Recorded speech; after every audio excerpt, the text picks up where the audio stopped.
वक्रासना।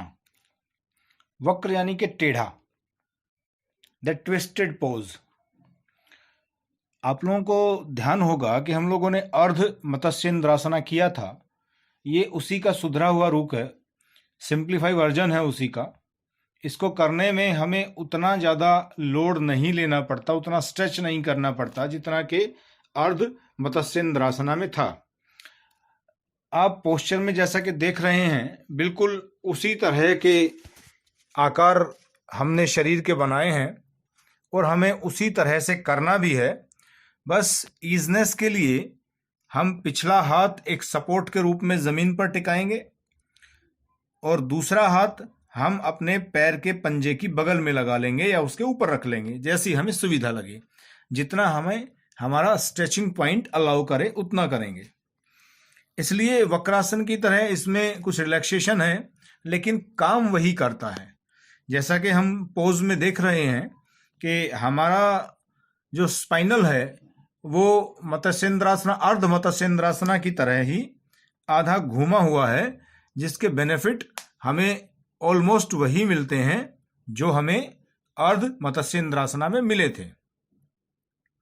जैसे spinal cord का strong होना, रीढ़ की हड्डी मजबूत होना, स्पाइनल कॉर्ड का फ्लेक्सिबल होना, छाती को फैलाने से फेफड़ों को ऑक्सीजन ठीक मात्रा में मिलती है। बिल्कुल वही है जो अर्ध मत्स्येंद्रासना में हुआ था। हमारी ऑक्सीजन इनहेलिंग कैपेसिटी बढ़ जाती है क्योंकि हम लंग्स का यूज करते हैं ऑक्सीजन को इनहेल करने में।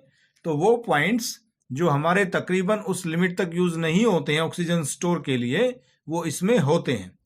इसलिए ये पोस्चर आसान का आसान है, लेकिन इस भयंकर और सर्वव्यापी बीमारी में काफी फायदे भी हमें देता है। इस पोस्चर से हमें रिलीफ मिलता है कई तरह के पेन में, जैसे नेक में पेन हो, बैक में हो, हिप में हो, तो उससे हमें काफी रिलैक्स महसूस होता है इस पोस्चर के रेगुलर प्रैक्टिस के बाद। साथ ही यह ओबेसिटी को कम करने में भी काफी हेल्पफुल है, क्योंकि जैसा हमने देखा कि स्टमक में एक ट्विस्ट की वजह से जो फैट लेवल है वो धीरे धीरे कम होने लगता है, और जिससे ओबेसिटी, मोटापा भी कम होता है इस पोस्चर के द्वारा। यह पोस्चर हमारे जो इंटरनल ऑर्गन्स हैं उनकी भी केयर करता है, एक तरह से उनकी मसाज करता है, जैसे किडनी, पेनक्रियाज, लीवर आदि की, जो बहुत ही फायदेमंद रहता है हमारे हेल्दी लाइफ के लिए।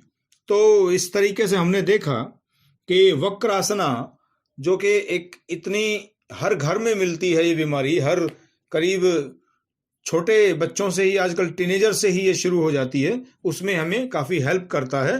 तो इस पोज को आप सभी अच्छी तरह से देखें और इसको परफॉर्म भी करें, समझने की कोशिश भी करें। इसमें भी ऑलमोस्ट वही सावधानियां हैं जो हमने अर्ध मत्स्येंद्रासना में भी की थी। यानी अगर किसी को सीरियस बैक पेन है तो वो इसे प्रैक्टिस में ना लाए, नेक में प्रॉब्लम्स हैं वो भी ना करें, कोई हिप में प्रॉब्लम है वो भी ना करें, किसी तरह का कोई ऑपरेशन हुआ हो स्टमक साइड तो वो भी ना करें।